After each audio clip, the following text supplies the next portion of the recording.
অনেকেই বলে বেশি আবেগ ভালো নয়, আবার কেউ কেউ বলে আবেগ দিয়ে জীবন চলে না। অথচ যারা এই কথাটি সহজেই বলে ফেলে, তাদের জীবনের অতীত ঘাটলে দেখা যাবে তারা একটা সময় জীবনে ভীষণ আবেগী ছিল। আবেগ না হলে ভালোবাসার ভিত্তিটা আসলে মজবুত হয় না। এই আবেগ হৃদয়ে থাকে বলেই মানুষ অন্ধভাবে ভালোবাসার মানুষকে বিশ্বাস করতে পারে। এই আবেগের কারণেও কেউ একজন প্রিয় মানুষটার জন্য মরে যেতে ইচ্ছুক থাকে। এই আবেগের জন্যই কেউ একজন প্রিয় মানুষটার জন্য উথাল পাথাল পাগলামি করে।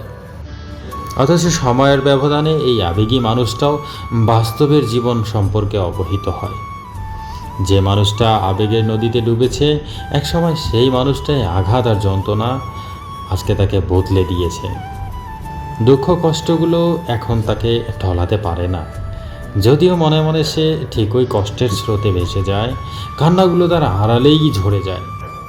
তবুও সে কাউকেই বুঝতে দেয় না তার গোপন বেদনা। তবুও আমাদের মেনে নিতে হয়, শুধুমাত্র আবেগ দিয়েই জীবন চলে না, জীবন যে বড়ই জটিল। আবেগ নিয়ে পড়ে থাকলে জীবনে এগিয়ে যাওয়া সম্ভব হয় না কখনো। তাই আবেগকে মনের ঘরে আটকে রেখে জীবনটাকে পাড়ি দিতে হয় হাসি মুখে।